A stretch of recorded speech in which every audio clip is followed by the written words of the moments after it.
Hi, it's Rebecca Whitman, your host of the Balanced, Beautiful, and Abundant Show.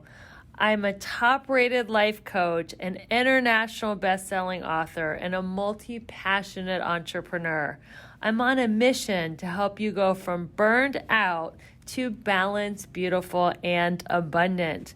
The experts on this show will help you achieve work-life balance so that you can experience abundance in 7 pillars of life: spirituality, health, emotions, romance, mindset, social, and financial life. When you have all 7 pillars of life in alignment, you are balanced, beautiful, and abundant. Let's go.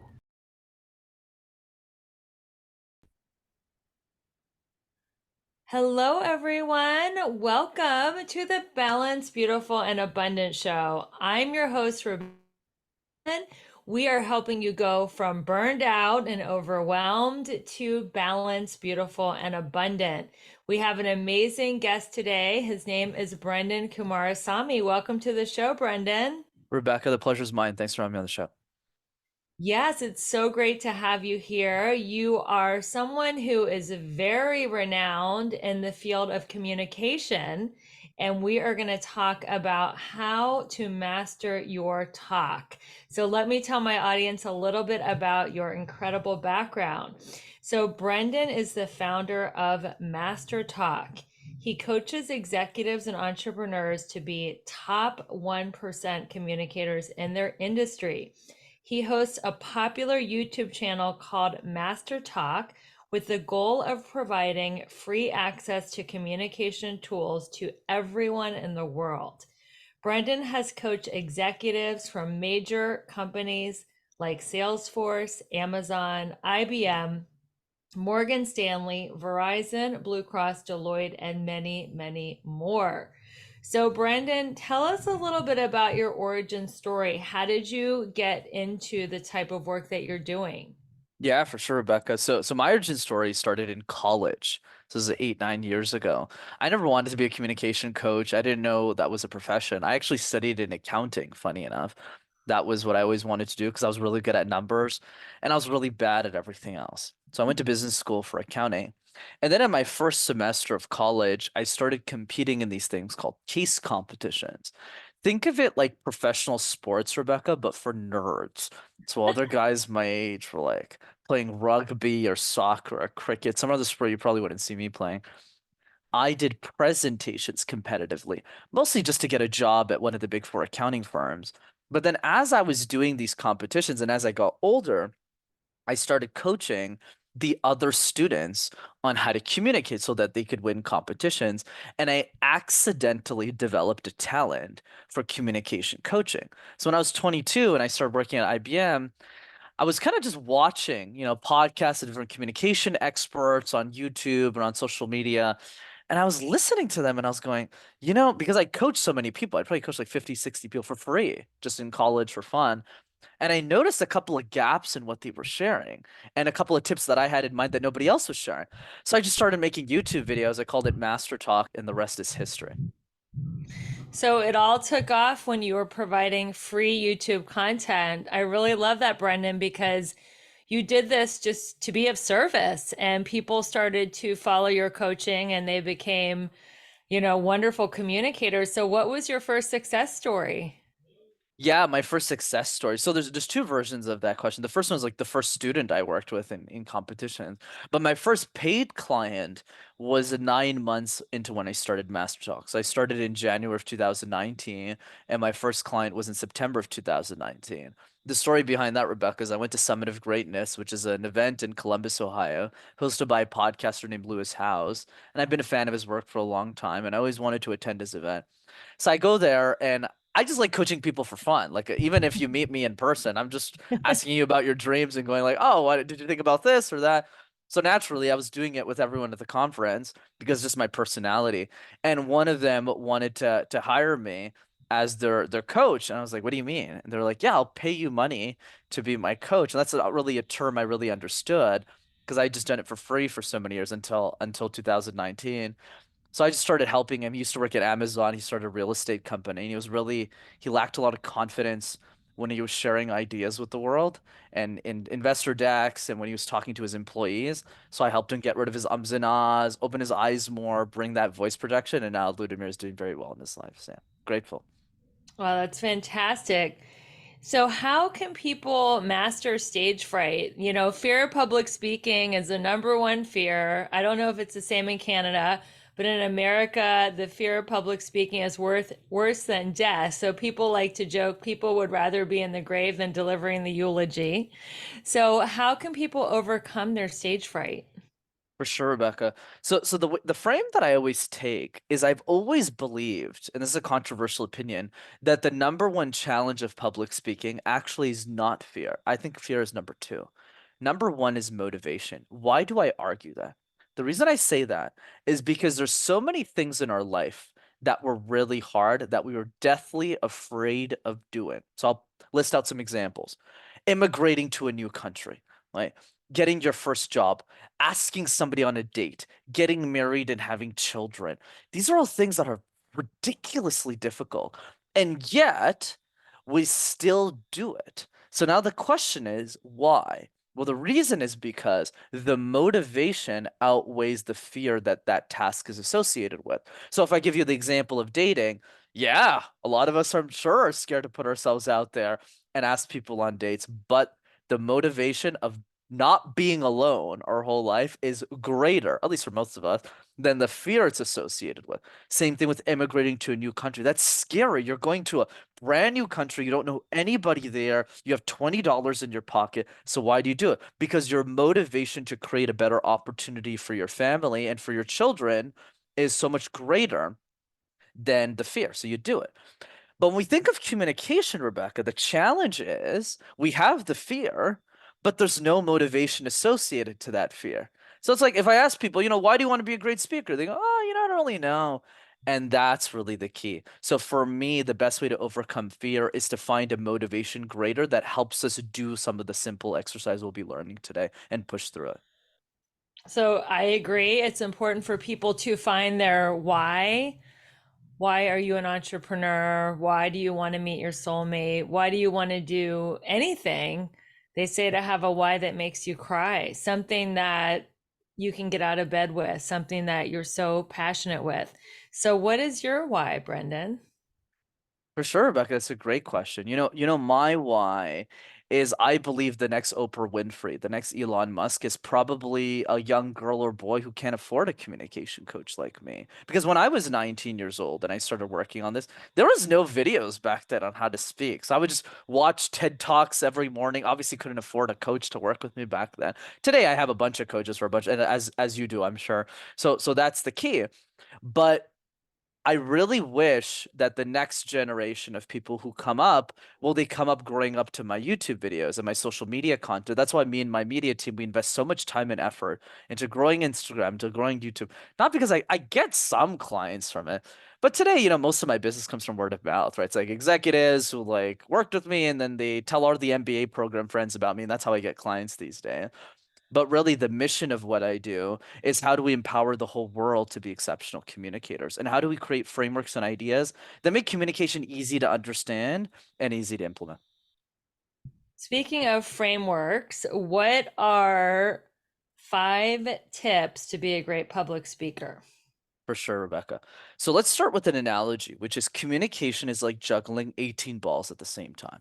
So one of those balls is eye contact, one of them is pacing, one of them is smiling, one of them is facial expression, storytelling, and it could get really overwhelming really fast for people. So what I always ask to myself is what are the 3 to 5 easiest balls that one can juggle?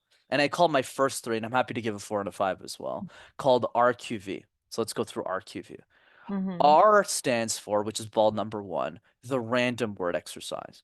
So you pick any word you want. It could be a phone or cell phone or battery pack or headphone, something that ideally has nothing to do with your expertise.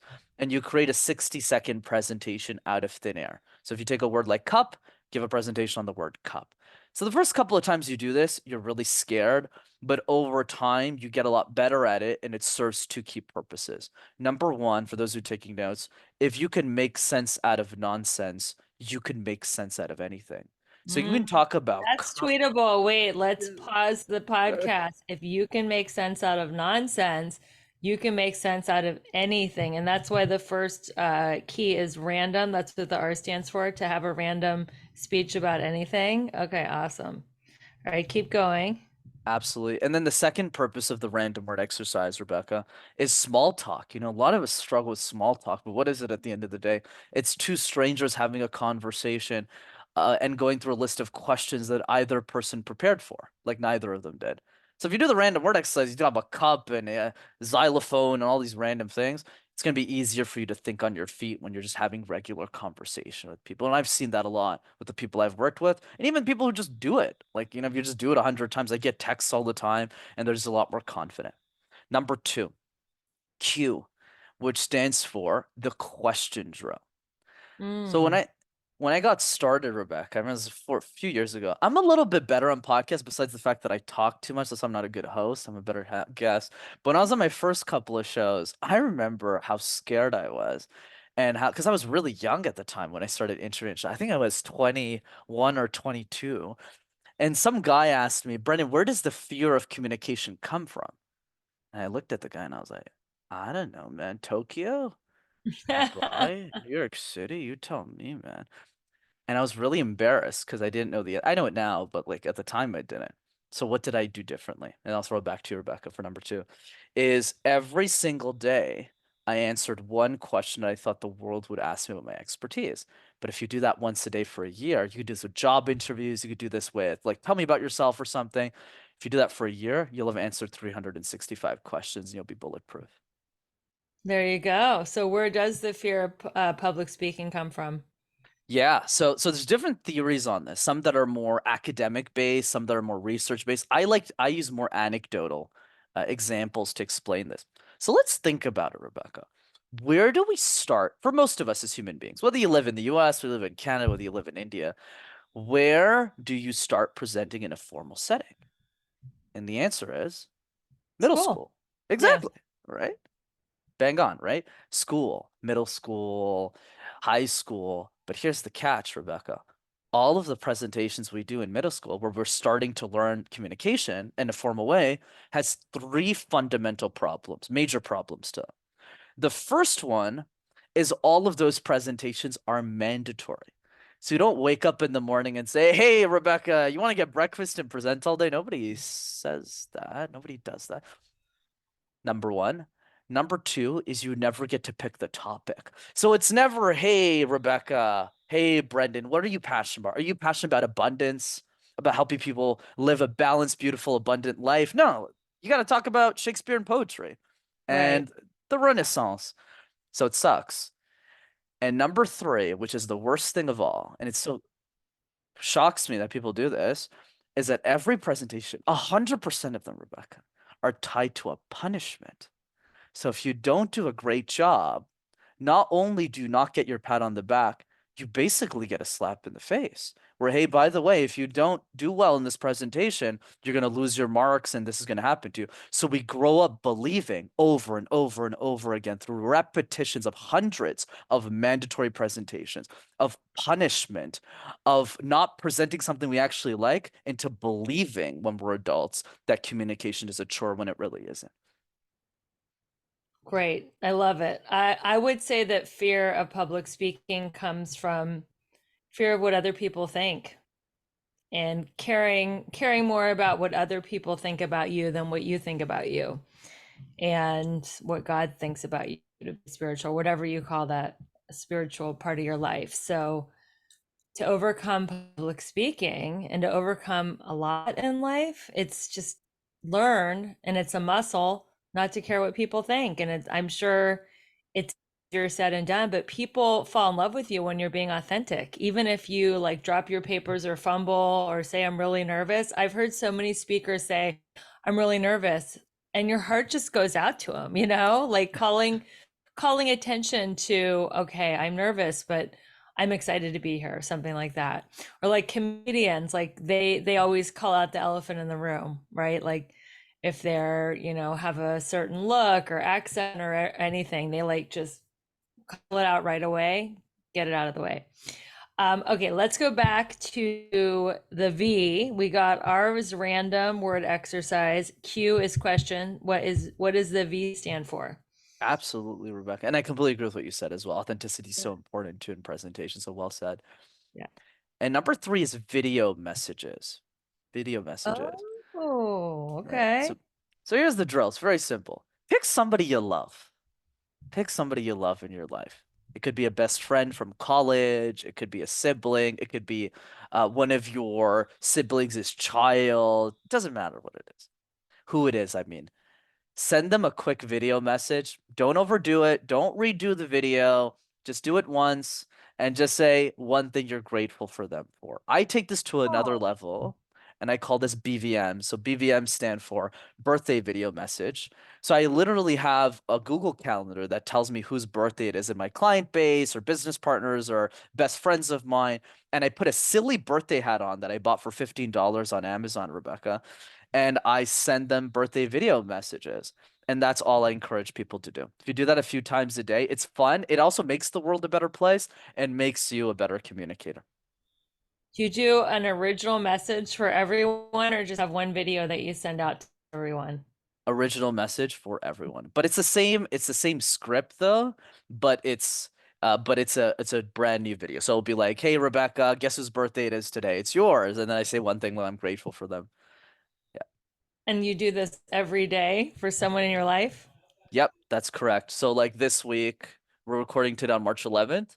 So there's one person that I have to send a video message to. So I got an easy week. But what I do sometimes, like last week, just so people don't make excuses, I actually didn't do video messages for 2 weeks because I was super busy with clients and I was flying around different places and doing things. So what did I do? I just sent them late. People still loved them anyways. Like I was like, I know your birthday was on February 23rd, but I forgot to send you one. I hope you're doing well. And since the videos take 30 to 40 seconds, sending 10 literally takes 10 minutes. So it's not so bad. I want to be on your list, video birthday. I've never had somebody ask to be on my list. That's Of hilarious. course. That sounds fun. For So, sure. what are some keys to a successful group presentation? For sure, Rebecca. So of course everything we learned today, just to make this more concrete for the audience, for everyone who's listening right now, your takeaway is book 15 minutes in your calendar every day to do RQV. Right? Because the challenge, Rebecca, is not that the exercises we're learning today are hard, right? It's that let's say I meet somebody on the street or they text me on Instagram, they go, "Oh, I loved your podcast with Rebecca." I go, "Cool. Did you do the random word exercise?" They go, "No, why?" I go, "Well, if you gotta speak, you gotta communicate." So building on the question you asked about group presentations. So it's all that we learned so far, plus three other ideas that I'll give you. And I'll pause after each one so I don't monologue for 10 minutes. So the first the Well, I'll first interrupt you with your permission, yeah. of course.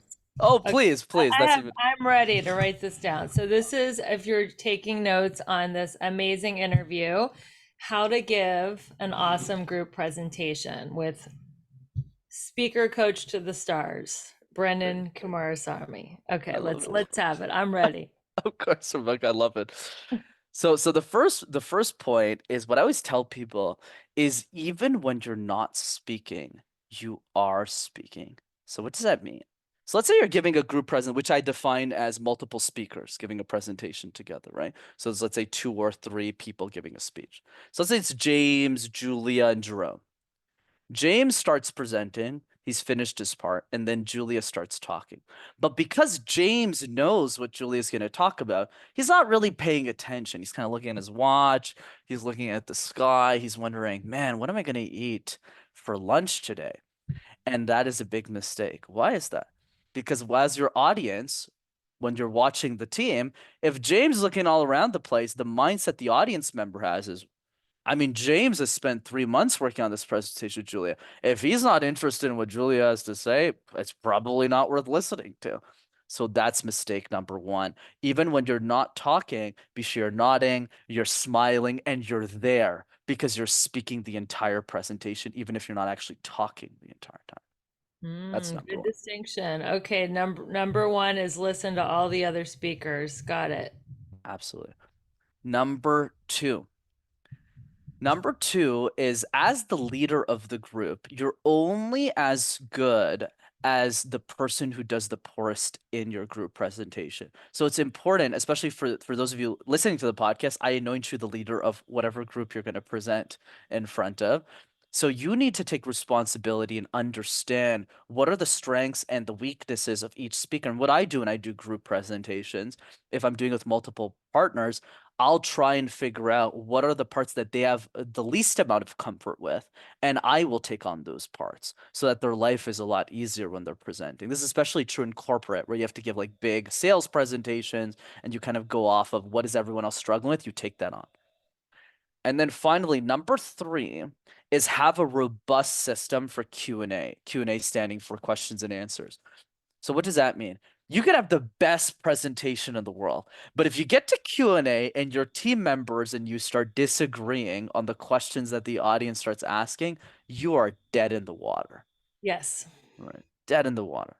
So there's a couple of ways you can create a system. There's two easy ways I'll give. One's a little bit more challenging, actually. The first one is really just to proactively manage these questions. So, like, get some pizza, your favorite lunch, dinner, it doesn't matter.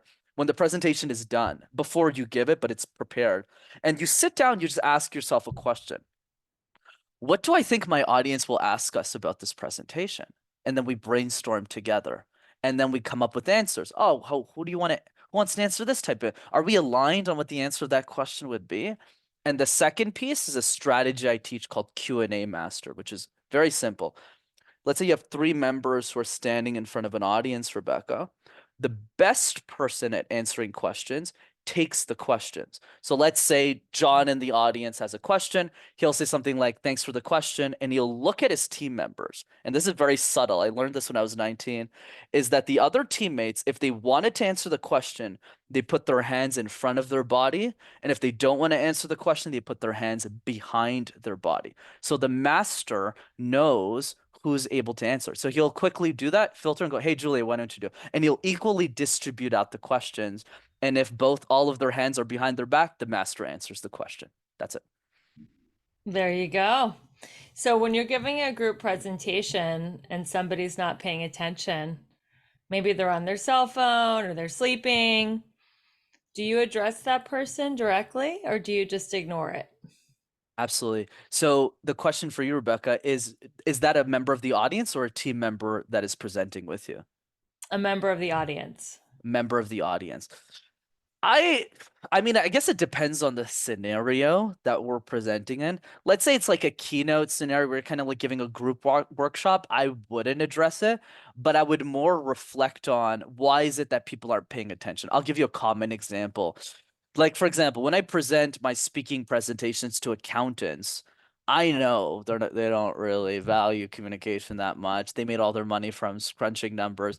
So what I'll do is I'll use a strategy called the mind reader that doesn't really call them out individually, but calls them out as a group, where I'm starting to read their mind. Example, like I'll get up on a stage and say, "I know what all of you are thinking right now. You're thinking, why do I need to learn communication? I'm a numbers guy or gal. I'm spending all my days doing this. Why is this important?" And then I give three reasons, client interaction that go into my spiel. And then they go, "Oh, this guy gets me. I need to pay attention to what he's saying." So that's the way I would get their attention. There you go. So, how did you meet your business partner, Vamsi? For sure. I don't get that question a lot. So the way that I met my business partner Vamsi was very random. So, we always like to say in business, you got to work hard, you got to persevere, you got to put in the effort, but sometimes luck favors the prepared, right? If you got the right opportunity, you're doing things right. So Vamsi was one of those opportunities. How Lewis's event works, going back to that Columbus event, I met him there in 2019. I was a broke kid, had a single client. I just had MasterTalk and I was working at IBM and I was doing well there. And how Lewis's event works is that every morning there's like a 5 a.m. workout. So I went to it, but let me be very clear because I want to make sure people paint the right picture of me. Brenden does not get up at 5 a.m., okay? Brenden does not work out in the morning. The reason I did it was because I was just curious who else was going to wake up at 5 a.m. Like I always work out in the evening, like 2 to 3 times a week. So I went. I woke up. I didn't want to get up. It was like 4:30 a.m. or something. I was like, God, this sucks. And then I come to the event and the guy next to me was Vamsi. And he's a completely different person to me, by the way. We're completely different. Like I'm still in my 20s. Like I'm very high energy. I love partying. I'm a communication guy. He is like 20 years older than me. He is married with kids, beautiful kids, amazing family. He lives in a different country, lives in the States. I live in Canada. He has a completely different personality to me. And somehow we've been working so well as a team, and I'm so grateful to have him as my 50-50 partner. And ever since that day we met in the morning, we just started coaching each other, and he realized I was really good at speech coaching, and he gave me my first 10 clients. That's wonderful. I Yeah. love collaboration over competition. What does Vamsi, what is his area of expertise versus I know your area of expertise is speaking. What does he coach on? Yeah, for sure, Rebecca. So he's a mindset and leadership coach. So he does two main things in his coaching practice. The first one is if he likes somebody who's on the rise, he'll help them scale their coaching business. So I have a unique relationship with my partner where he's my 50-50 business partner, but he's also my personal coach as well, right? That I invest in. So it's a duality. So the fees are the 50% partnership essentially. And it's worked out very well. Once again, surprisingly, the divorce rate on business partners, and he would say the same thing. It's hilarious. So that's the first piece. And then the second piece where most of his business lies is he specifically coaches Indian IT professionals to thrive better in corporate. So let's say somebody is a middle manager at Amazon and they're doing 150 to $200,000 a year. They're very successful, they're very technical, but everything else out of their life, which I'm sure you can relate to, right? Since you're a coach in that area, is like it's out of balance, right? Their career, their relationships are out of shape, their health is out of shape, like everything's out of shape. And that's what Vamsi fixes for his clients. So when he met me, he was like, I was always looking for an Indian communication coach, like somebody who has the same skin color as my clients, because those guys are really reserved, so they don't want to work with a coach outside of their ethnicity. So when he found me, he was like, "You're young, but I think there's a lot of potential." So he just took me under his wing, and then we just worked out something. And he's the one who said, "You could work with a bunch of people in the Indian community. You could charge thousands of dollars for coaching." I thought he was crazy at the time, and that's what ended up happening. Yeah, he was right. So what is the number one thing that he's taught you that's changed your life? Beautiful question. Beautiful question, Rebecca. So many things. But if I had to pick one, is that if you work hard enough, some of your 10-year goals can be accomplished in 6 months. Some, Wow. not all, but some. I'll give you an example. So this is the day that I realized I needed to work. Because remember when I met him, like I'm very open on podcasts. I was very immature, right? I was 20. Today I'm very professional. I'm very good with my clients. They're much older than me, but they really respect me as their coach. Things have went well now. But at the time, when I first met V, that's what I call Vamsi. It's like, I wasn't that great. I was a good coach, but I didn't have the maturity to coach somebody at that level yet. And I was having a lunch with them, like a breakfast in Los Angeles, since you're based there, for Mind Valley. I was there for Mind Valley. And we were sitting there, and he asked me a question. He said, Brenden, what's your dream? And I said, well, I want to quit my job in 5 years. I want to leave IBM when I'm 28 or I'm 29. I want to start coaching these clients. I want to grow my business. And he listened to me. He's a really good listener. He listened to me for 20 minutes, and he's like, why not just do that in 6 months? I was like, what are you talking about, man? I just got this IBM job. I did like 3 years of interviewing and networking to get this job. Why would I quit it? And he's like, well, if this is what your calling is, I would challenge you to really rethink your priorities because I think the world is missing out on a lot of you in the world if you spend. I'm not saying IBM's a bad company, Brenden. They're great, but hey, if you're spending 70 hours a week, 60 hours a week working there, because obviously it's intense for the money you get paid, that's hours you could be spending with Rebecca on a podcast. That's hours you could be spending coaching somebody else, right? That's hours you could be spending giving a workshop. And he planted a beautiful seed. It didn't take 6 months. It took 2 years, but it was a lot faster than I anticipated. And that was the biggest lesson that I got from him. And what do your parents think about you leaving IBM to be a coach? For sure. Yeah, so you like what we think the answer is, especially in my community, and it's true most of the time, is they would be against it, Mm-hmm. right? Because obviously, when you grow up as a traditional immigrant, my parents immigrated from Sri Lanka in the early 90s, and for most immigrants, and I also think it's true statistically, most of the way out for most people is education, right? Become an engineer, become a doctor, become an accountant. And for the first 20 years of our life, there wasn't that much bickering because I actually wanted to be an accountant. It's not because my parents put that on me. So that was a rare situation. And I think what I would say to that, Rebecca, is the reason they ended up supporting me, even if my mom still wears my IBM sweater, she loves it because she doesn't really understand what I do now, right? She's like, communication. She's like, I don't get it, but it's like as long as you're doing well and things are well, it's fine. It's okay. My mom doesn't need to understand what I do.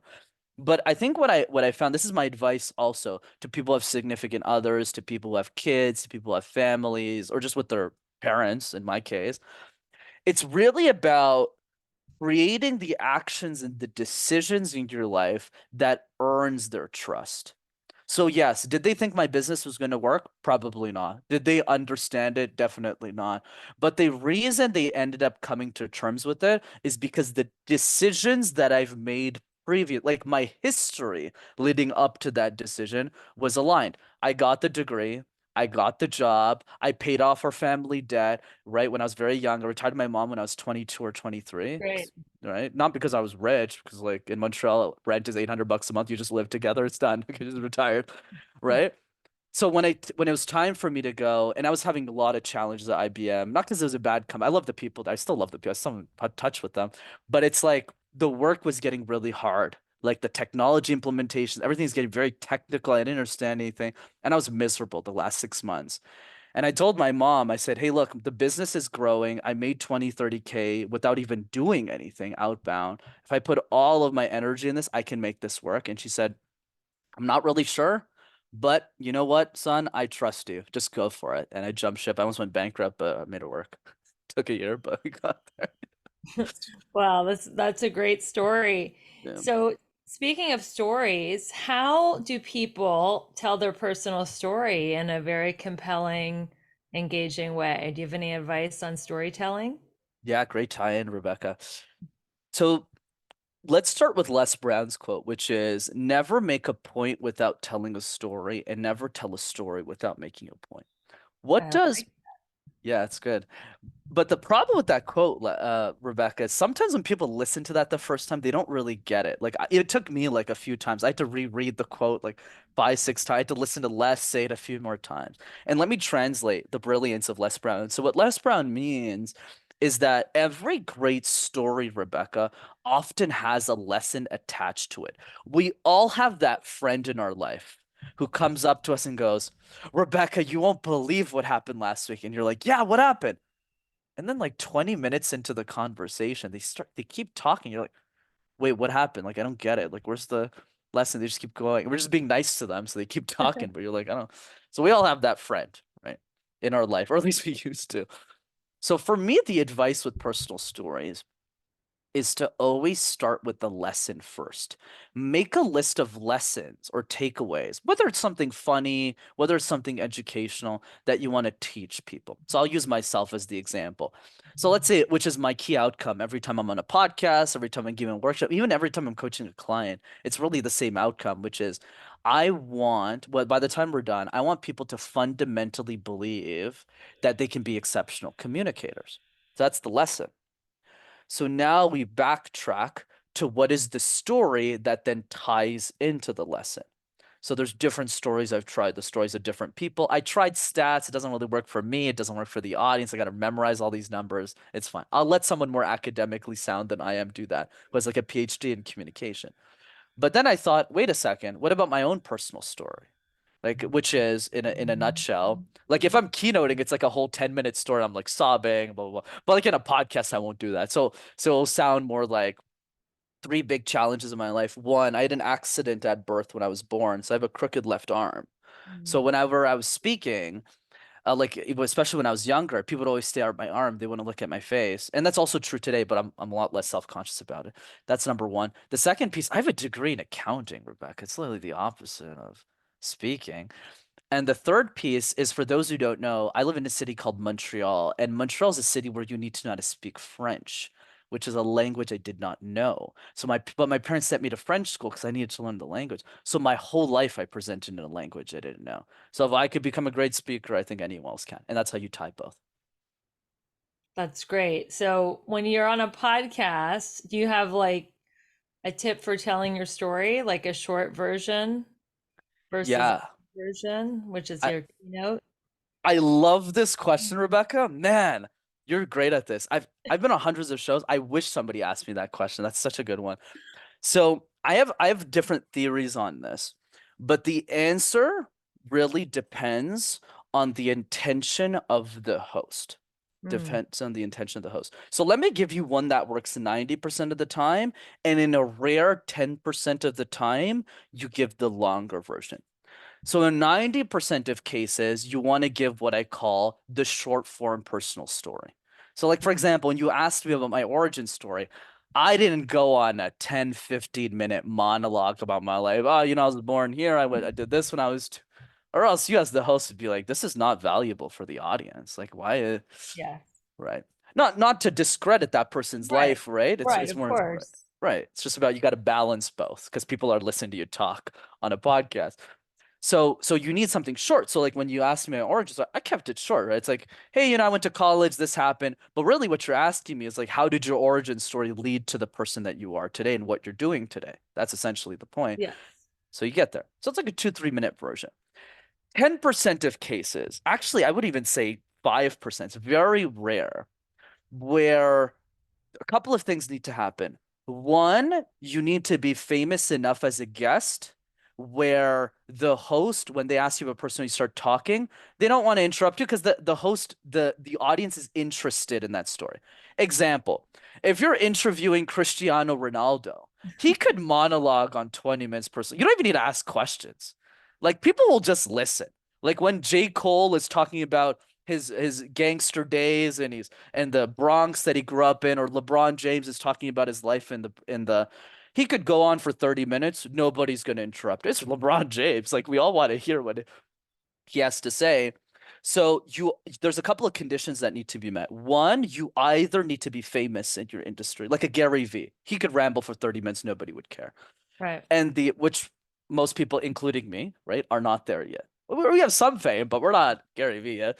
And the other piece is so it's or the intention of the host show is really to bring out the personal story. So like on some shows, people ask me about my dad's alcoholism, right? Like the dysfunctional family I had growing up, because that's the angle that the host wants to take, right? And they tell me ahead of time, hey, Brenden, like, for this podcast, communication tips are great. My audience doesn't care about that. You've been very successful in your industry. I want to learn more about your dad and your mom. What happened to you when you were a kid? Go into that angle. So then I tell the longer version. So it's all based on the intention of the host and respecting that intention. That is great. So have you given a TED Talk yet? Not yet. So I've been invited to do TEDx, but the reason I'm not, this is my personal opinion. So take it for what it's worth. Take it for what it's worth. The reason is because my fundamental belief is TED Talks are not as valuable as they were 10, 15 years ago. So 10, 15 years ago, when Simon Sinek gave his TED Talk, it was incredible. Don't get me wrong. I've seen it like 10, 15 times. But the problem is like with Simon back then, not many people were giving TED Talks, so the supply and demand curve is very different, and TED is going to push you out. Whereas today, if you do a TEDx, I'm not saying it's not valuable because I am going to do a TEDx at some point, but the reason I haven't is the chances of that TEDx going viral is very, very low in today's society. So what I'm going to do, because I'm getting those invitations now, as I'm sure you might have already done one, but the reason I'm declining them is I'm waiting for my brand to be big enough so that when my TEDx launches, my audience will make it go viral regardless. So that's why. That's a great answer. What are some, since you've listened to so many TED Talks and you've coached people on how to give them, what are some tips on how to have a great TED Talk speech? Absolutely, Rebecca. So let's start with frame and then tactics. Man, Mm. this episode's gonna be really meaty for people, so I have lots to implement. So the first I'm piece. telling you, this podcast is top not 1%, 0.5% in the world for a reason. I get a lot out of my guests. Like I'm really providing a lot of value to my audience today. This interview is like worth a lot of money. So just go back and listen to it and take notes because Brenden is bringing the heat. All right. So what are some aspects of a great TED Talk speech? For sure, Rebecca. Happy to provide that. So let's start with the first point, which is what is the point of a TED Talk? So a lot of people don't really understand the goal. A lot of people just do it to get the check box, to say, hey, I did a TED Talk. But really, in my view, to do a TED Talk correctly, you are presenting your life's work in 18 minutes. That is what a TED Talk is to me. So Okay. Simon Sinek is presenting Start With Why. The reason it did well is because he presented his life's work. Of course, his life's work continued to build on over time, but let's face it, that is the most important idea. I'm sure Simon will end up sharing in his career. The golden circle will be legacy. We'll remember for thousands of years forever. So it's the same thing for you, where you need to take a step back and go, if I had 18 minutes to share my life's work, not just my life story, but my life's work, what would I cover and why? And that takes time to figure out. And usually, what I recommend people do is exactly what you did. Like you build a brand, you learn a lot from clients, you learn a lot from guests, and then eventually, Lewis is another great example of this, where he was worse. He had zero expertise when he started, besides the business expertise he had from building webinars. But then as he's interviewing people and learning, he's going, now I have that 18-minute talk. That's the first piece. That's strategy. In terms of tactics, how do you do this? So I teach, and this works with every presentation, not just TED. I teach a strategy called puzzle, Rebecca. So puzzle is like jigsaw puzzles. You know those jigsaw puzzles you used to do as kids. So if I asked you, if you, it's a simple question. If you were working on a puzzle piece with your family or you're doing a jigsaw puzzle, which pieces would you start with first and why? The biggest pieces, because Absolutely. they anchor the rest of the puzzle. Absolutely, right? Like the bigger pictures of the puzzle. And then the other way as well is some people answer the edges because they're easier to find, right? In the box, you have those little edges, you put them all. Mhm. Bigger pieces, edges, right? And the problem with a lot of people, what they do, Rebecca, is they often just start randomly in the middle in their presentations. So let's say you have a speech coming up. What do most people do? They ramble.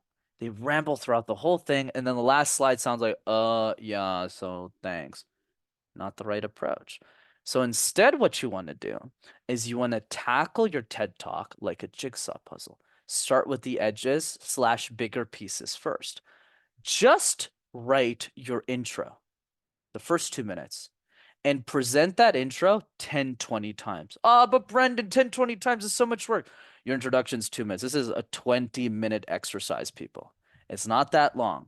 Same thing with the conclusion. What's a great movie with a terrible ending? Last time I checked, terrible movie. So really take 10, 20 times to really work through the close and use what I call not every, I'm never going to say 100% of TED Talks do this, right? So I'll always say a majority. What they do is they end with what I call the vision state close. So the vision state close is not like, what did we learn today? A, B, C. It's not like that. They end by helping their audience imagine a world where all of their ideas are implemented in the world. Hey, what happens if we live in a world where, these ethnicities don't get discriminated, or everyone isn't procrastinating anymore, or everyone has the right health? What does that world look like and feel like to us? That's the middle. Excuse me, that's the conclusion. And then the middle, and I'll throw it back to you, is a simple framework to get people started, but it doesn't apply in 100% of cases, called SIT, like sitting down, which stands for story, insight, tip. Tell a Mm. story that leads into the key insight of your main presentation. Insight is tell the key insight which drives the point of your intimate talk. So Simon Sinek is people don't buy what you do, they buy why you do it. And he repeats that 7 times and then give some tips if you want. Oh my God, this is so valuable. So you work on your intro, work on your conclusion. The conclusion is usually a vision state of if your life work was a reality, what would the world look like? And then in the middle, you have your story insight tip. Beautiful, beautiful. So everybody, that was great for any keynote or any presentation. That's incredible. So you've talked a lot about how to be a great speaker. What are some common mistakes that you see speakers making other than the ums and the uhs? And I would say up talking, I think it's a regionalism in America or maybe even in, the younger generation where they end every sentence with a going higher, like, hi Brenden. Nice to meet you. Like, so everything sounds like a question. So those are two that I've noticed. How about you? What are your biggest pet peeves or some mistakes that people can watch out for when public speaking? Yeah, absolutely, Rebecca. And I love those two. I totally agree with that. A lot of people, even adults sometimes, since I coach so many privately, right? You see them go, did it? And you're like, why are you ending your sentences that way? So yeah, great observation. Couple of other ones I would say I could list off like a bunch, but I'll focus on probably three or four unconventional ones, and then feel free if you want me to dive in deeper, I can. So the unconventional ones are number one, the speaker does not have enough informal interactions with the person that they want to influence. So let me give you an example. Let's say you're like a professional speaker, you're doing well, you're getting paid to speak, but after the talk is done, you just leave. You're like, nah, I got paid, I'm done, and they just get out of there, which is fine if you got a busy life. But if you really want to be world class, and this is something that I give myself credit, I don't do a lot of things right, but like a couple of things I do right, I do really well, which is my audience is everything to me. Right. So like even when I was starting, I was a broke college student, I was a 22-year-old kid, like, and I didn't have any clients or nothing. The reason my videos resonated really rapidly was because I would sit down, Rebecca, for 3, 4, 5 hours with people I wanted to influence. We're college students at them. Today they're executives in the Fortune 500. And it's the same thing. I'm still having the same dinners with them. I meet them in person. It's a lot of fun. So it's not like a chore to me. Like I'm sitting down with them, I'm asking them key questions. I'll give your audience a few examples they can use if they want. So one is, hey, if you're in my shoes, how would you communicate my ideas to the world? Just to get their thoughts. Like if you were me, like how would you do this differently? And I've gotten so much good juice Good from that. question. Thank you. The second one I got from Kevin Systrom, the founder of Instagram. He says when I'm coaching teams, I always ask them, if you had to change one thing about my presentation, what would you change and why? And the Mhm. reason I love this question is because it forces the person to give you a point of improvement. So let's say I'm doing like this applies in coaching and anything. So let's say I'm coaching somebody and at the end of the program I'll do like feedback calls sometimes. Not all the time, but sometimes. And I'll say, if you had to change one class, like if you had to remove something, if you had to change, if you had to, they go, no, Brenden, I like the program. Yeah, I know you like it, but like if you had to change something, and that then they go, oh, well, Brenden, week 3 wasn't as great as the other weeks. I would, and then the feedback comes out. But I do that iteration cycle So over and if you're over. listening, a lot of people listening are scared of criticism. Feedback is a gift, and feedback is neutral. It's not personal. It's always neutral. So Brenden is teaching you how to get more feedback so you can be better at whatever you do. So don't fear hearing negative feedback. It's always a gift. 100%. But also the point you brought up is a really important one. So for somebody who's really sensitive to feedback, and I've seen that a lot in my career too, my advice is start these questions with people that you really like. Mm, People you really like. I want to do this with strangers right away because you're right. A lot of people like my tolerance for feedback is super high, and yeah. I'm sure yours is too. But for a lot of people it isn't. So that's why I would encourage you to just do it with a friend and then get started. So that's mistake one. I would say mistake two, which isn't talked enough about, is the eyes. This is like the case for 50% of the people I worked with. It's massive. Is whenever people speak, Rebecca, their eyes are always really closed. So if they talk for an extended period of time, their face looks really frozen. Versus if you notice when I was speaking, whenever I want to say something important, my eyes open up a little. So my whole entire face lights up. So I'd encourage people to really watch their eyelids and opening up their eyelids a little bit more. And the third one is not smiling while listening to other people. Big mistake. See a lot of podcast hosts making that mistake too. And I'll tell you why. You're not making that mistake, by the way. But so Well, what I have happened? resting bitch face. I have to smile a little bit or people Yes, think I'm angry at them. So just little. Not like correct. or it's Yeah, distracting you, but pleasant because I've had to learn. I got feedback that God, you look so like upset with me, and I'm like, no, I was just listening really intently. So yes. Which is, by the way, but you're the great example of that, which is the feedback I tell people, like let's say like yourself at the time, but I would phrase it differently. It's so I would say in the feedback, I know you're listening really attentively. Like it's obvious you're taking notes, but I mean, it's not even directed to you because you fixed it, but like in general, but from the person receiving, talking, we're just weird as human beings, right? We make up stories that aren't true. So if I look at you like this and I'm talking to you, never met me, just instantly, just your human brain just looks at me and goes, "Oh, Brenden, all of a sudden, because he's not smiling anymore, he just lost interest in the conversation," when that isn't true, right? So that's probably number three. Those are so valuable. Brenden, you have given so much value today. Everybody, I hope you listen to this episode again and again. Share it with a friend because this is gold right here. Please give this episode a 5-star review and subscribe. This is how we spread the word. And how can people stay in touch with you, Brenden? Absolutely, Rebecca. This is a great show. Thanks for having me. The easiest way to keep in touch is just through Instagram. So my handle is Master Your Talk. So your is YOUR. Just send me a DM and let me know what you thought of the podcast, and I'd be more than happy to send you a voice note. And you are the one managing your own Instagram account. It won't be a robot, it won't be an assistant. It's really you. That's correct. I love it. Everyone, this has been another wonderful episode of the Balanced, Beautiful, and Abundant podcast. I'm your host, Rebecca Whitman, taking you from burned out and overwhelmed to balanced, beautiful, and abundant.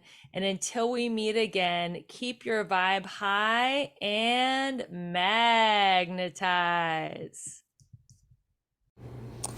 Hello, my friends. Thank you so much for being a devoted listener to the Balanced, Beautiful, and Abundant show.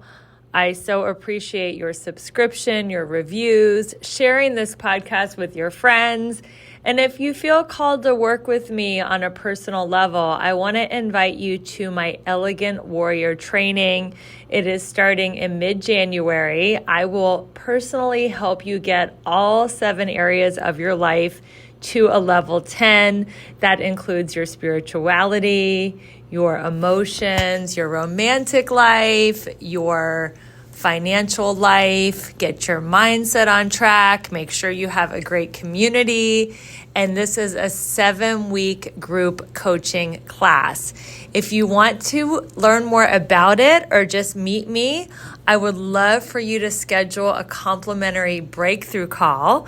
My schedule is very full this year, but I have opened 3 spots this week to talk to you and just see where you need a breakthrough, where are you feeling stuck in your life. Maybe you need to lose a few pounds, maybe you're tired of being single, or maybe you're ready to double and triple your finances. So wherever you feel stuck, I'm committed to helping you have a breakthrough on this coaching call.